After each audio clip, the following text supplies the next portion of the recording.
Hello and welcome to another edition of Ambient Talkie, a show where we dive into some weird and wacky equipment and wonderful, call it whatever you want music.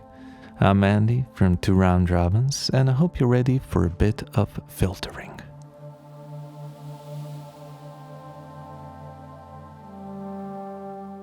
Now, I've covered the lovely stuff from Hex on the channel in the beginning of this year. Some of you might remember my episode on Hex Core and Hex Lag, and much like those instruments, I have been given Row for testing and seeing what it's all about. The main difference here being that while Core and Lag were digital and are digital instruments, Row boasts a true, fully analog circuit. And for that matter, I dare to say, it's probably one of the dirtiest filters I ever had a pleasure of trying out. So Hex Row is a dual analog resonant filter, and much like Core and Lag, it has a distinctive hexagonal look to it. This time I think they opted out for something that kind of resembles a cat of sorts. Anyways, you can get it as a fully built unit or as a DIY kit. And I've got myself as a DIY kit, and it was actually a really easy build, and it shouldn't really take you more than 15 minutes if you know your way around a soldering iron. So let's take a look a bit at the features. You have your two inputs here and your two outputs. Because these are like little dual filters, you have one section of the filter here and then one section of the filter here. Both of the sections have basically the same controls. You have your gain, you have your resonance for the filter, and you have your frequency. And then you also have this thing, which is a sidechain of sorts, which is a sort of an envelope follower, which either ducks or then gates the signal depending on what side of the spectrum it kind of goes. So yeah, as I understand it, you have two inputs. You can either go dual mono or a stereo file. Not file, but let's say a circuitry. If you want to use a stereo cable, you can do that quite easily by just plugging one on this top side. And of course, this thing then kind of self-oscillates like a motherfucker. So let's have a listen to that. So yeah, here we go. I have it hooked up. I have my output running to my sound card, and as you can hear, it does have quite a bit of noise. You know, this is how it is with, I think, stuff from hex.haus. You do have like self noise that's quite prominent, but basically at the same time, it kind of adds to the character a bit, I think. Anyways, we do love noise on this channel, at least to some degree. So let's try to, whoa, there we go, self-oscillation as it is.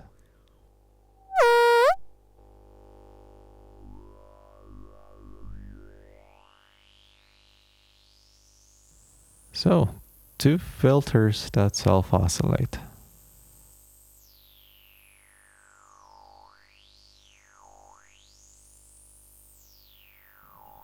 Now, a cool thing here is,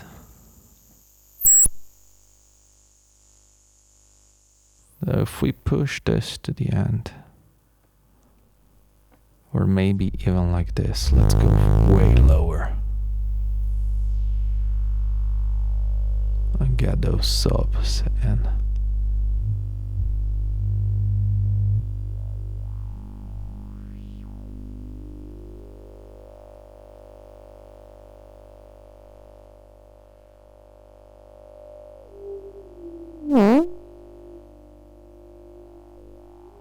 So one thing that I should mention here is that if you open up the board, you have tuning trimmers by each side for the frequency. And you can set them like subsonic frequencies. You can set them kind of normally and just have, you know, as you want. So I think I set it up like, let me just try to see. I think I set them at quite low.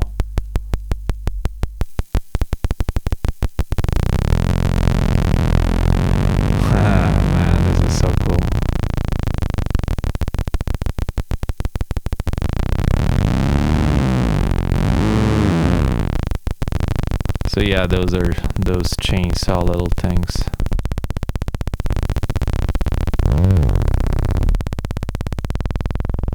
So let's put the resonance there and kind of get. Now, an interesting thing here to note is also that by opening up gain, even though we don't have anything inside, it will kind of disrupt the self-oscillation flow, as you can hear.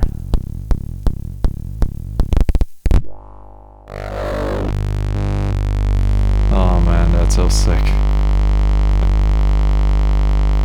It's clipping. It's clipping as hell. So I'm just gonna try to move this down a bit. So just so we can basically have it a bit more in control. So yeah, that's awesome. Now if we move this sidechain. Oh man. This is harsh as hell. I didn't want to swear, but I already said like a very naughty word earlier.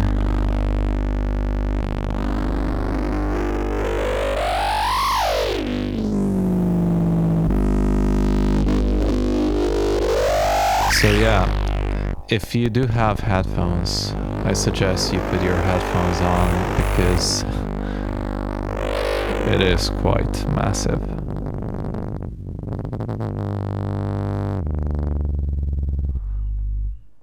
So yeah, you also do have the sides here. So there are two side switches on each oscillator. And as I understand it, if they are both to the side, so both outwards, they kind of mean, oh, we're now in low pass filtering mode. However, if you have something like this or whatever, anything really, and you just move the switches. So let me just try to move them inwards.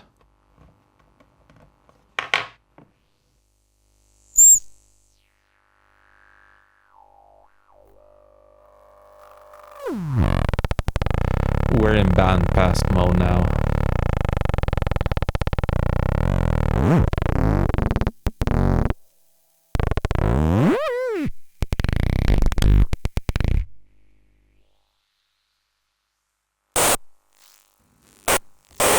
Oh, Jesus. Okay, so enough, you know, you get going and then you try to find the sweet spots and you just, you know, it's like a little mini puzzle game where you try to move things just the right way to get like those massive dynamic shifts that kind of go, you know, from very sweet, soft noise to absolutely horrific, monstrous type stuff. You also have this thing. So let's just try to have it so no disruption. Let's just try to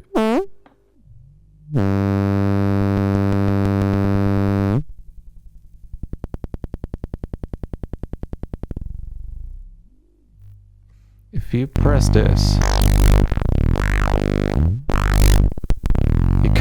you're kind of routing the signals from, you know, you're kind of rerouting stuff, and I don't really know how to explain it, but you know, do check Hex's own video on the subject. But you know, if you do have fingers, which I assume most of you do, or anything really that kind of where you can touch with your skin, you're gonna do some lovely horrific stuff that you can imagine, much like on Core or on Hex.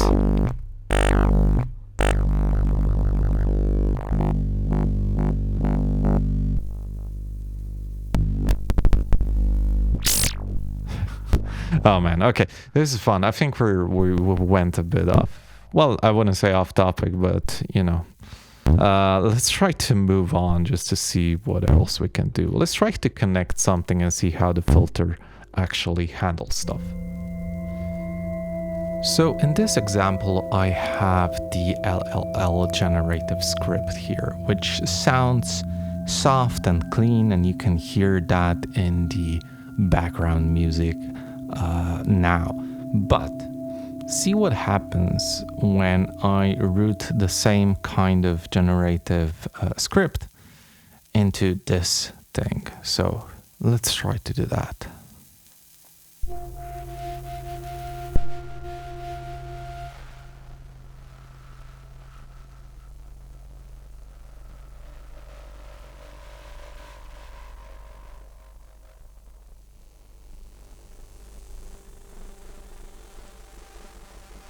So yeah, you can quite easily hear how distorted it sounds. It has a lot of dirt.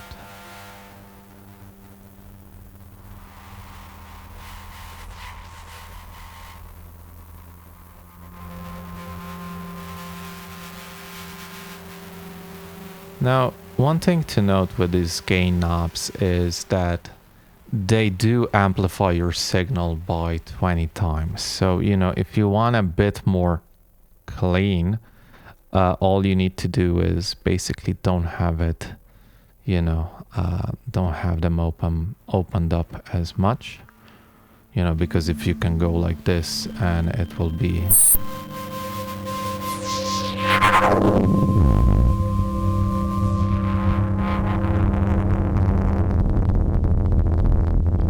and you have avalanches.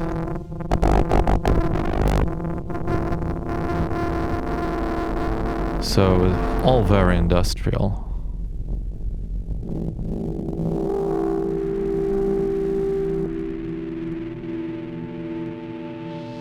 So with sidechain we're kind of adding the kind of an envelope follower type of thing.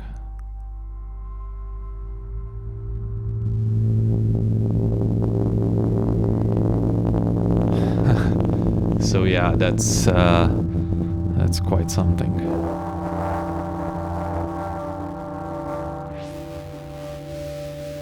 Let's try to change it to bandpass just to see.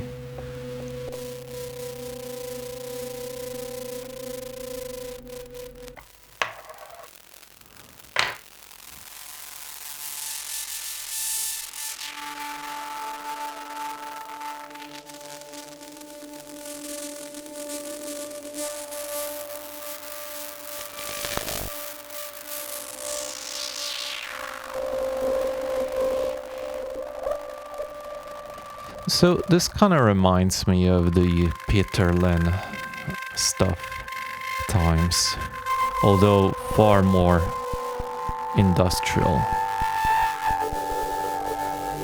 But you know what else is industrial? This thing here. So let's try to get this little fella into this.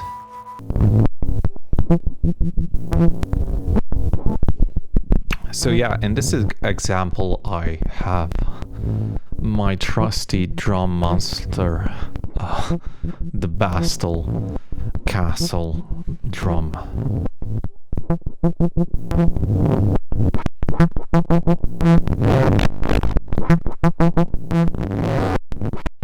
So all very simple, I just have a pattern patched to the trigger.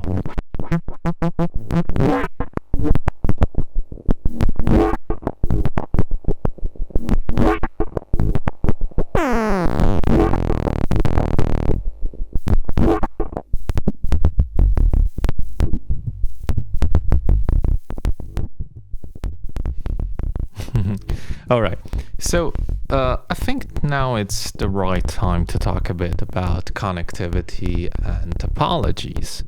So currently we have it set to parallel, which basically means you take either one stereo or two mono, you fit them in, and then you push it out through the stereo. So this is basically a stereo signal going in and out. That basically makes the whatever signal you have here split into two separate channels, like just channel 1 and then channel 2, and these are then processed individually. Now, one thing that you can do is also try to connect it parallel. So let's take this out, and just by moving it here, the input now is kind of normalized to the left output. So we get, if we move the sidechain, a bit of filtering. Let's try that.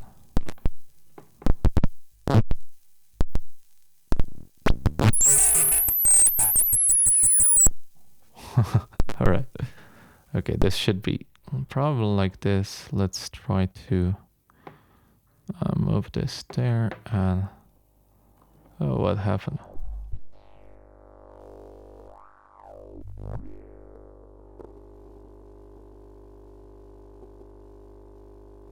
What happened? Okay, so this is the part where, you know, you're kind of confused at what did I do wrong. I should be getting signals, right? I should probably be getting signals. Oh yeah, I didn't have it. The gain was the problem. But whatever. Oh, but whatever. You know, I have it a bit, so now we have it. Let's see what sidechain does.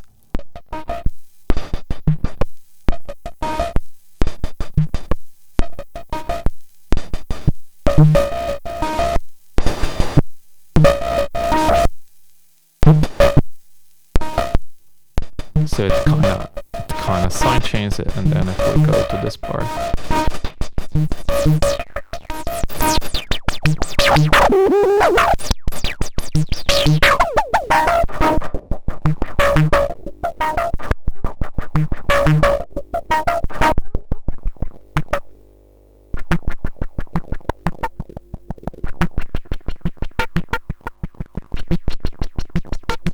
Ah, this is fun.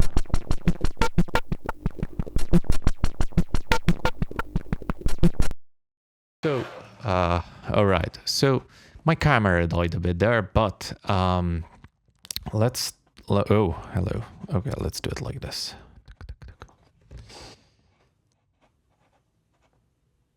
So just so you know, my camera died a bit there, but no worries. Now, one thing that we can also talk about is the feedback option of the circuitry. So, well, I wouldn't say circuitry, but let's say connectivity.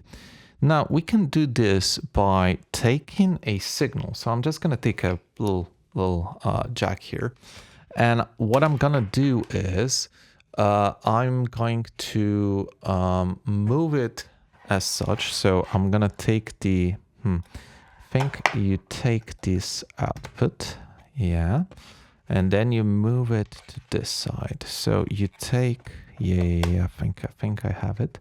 So you take the left side output, you put it to the right end, and then you use this as your main output source. Now let's see what happens.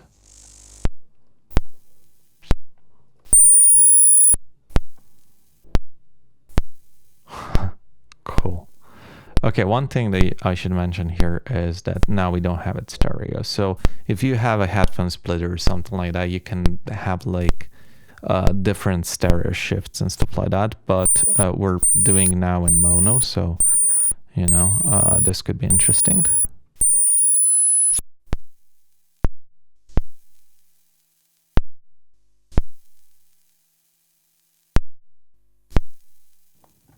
Okay, maybe trying resonance like this, and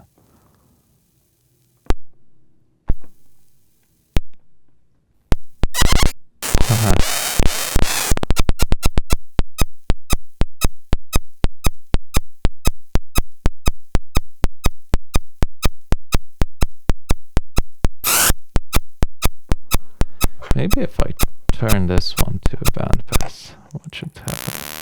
Oh, there we go. This is what I always wanted in music. My own personal fart machine.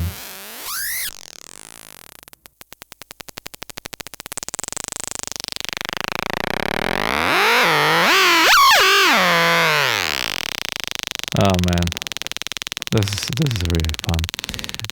All right, and of course, if we touch it, we get a bit more magic going on here. But there is also another way to make it all feedback. So let's just move it on here. Oh, we're back in stereo.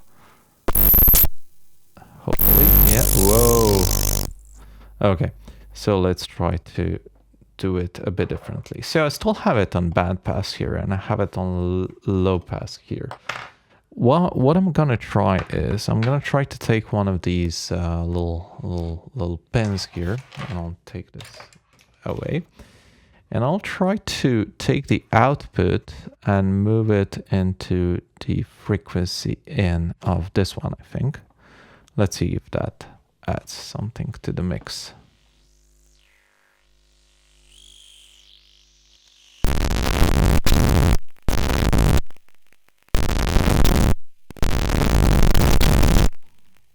So, yeah.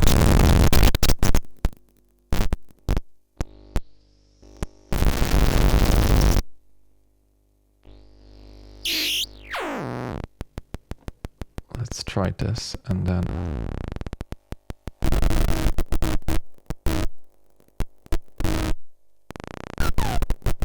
And there we go, it's kind of self-oscillates in a much different way. Let's try changing. I'm gonna put this to low pass and this into bandpass.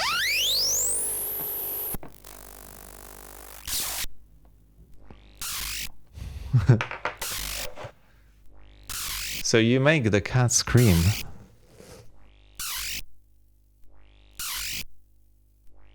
Yeah, so all lovely stuff actually. So these are also pins here, and I think you have like this output here, and then you have the envelope follower. So let me just see, whoa. Let me just see something. If I go into envelope follower. Oh man, that's lovely stuff.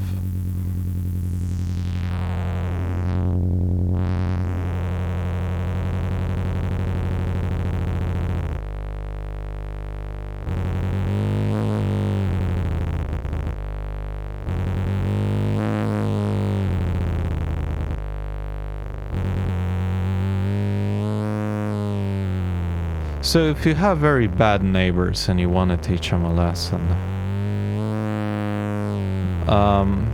you know, if you own an amplifier, plug this thing in and then just make the whole damn block vibrate.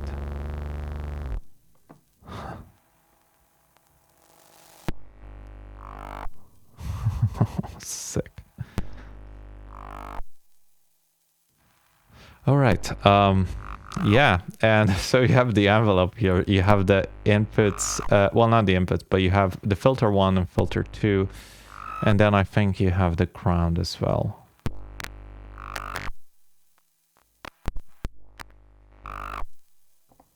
I think you can also.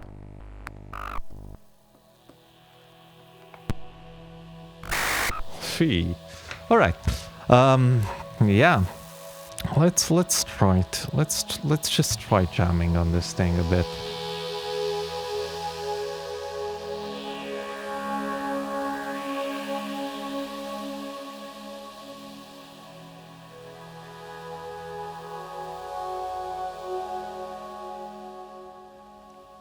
Rho is probably the dirtiest resonant filter I have ever had a pleasure of trying out.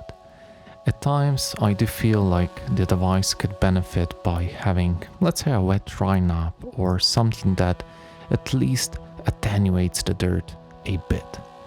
But I do understand the unique design choices here, and you can always go, you know, you can always hack away with that if you do have like a mixer and you can use it more as a sound effect than an insert. The noisy nature of this machine may not be for everyone, but Searching for the sweet spots is my pet peeve, and I think getting some delicate noise is quite possible with this little device. And if you would like to hear and use a bit of this noise as your own samples, I did prepare a sample library that is available on my Patreon, which is also a great way of how you can support the channel. You can also support me by buying my stuff off of Bandcamp or simply subscribing to the channel, leaving a like, a comment and all that, as it surely helps out quite a lot. But most importantly, do have a great rest of your evening, morning or afternoon, whenever you might be watching this, and do take care.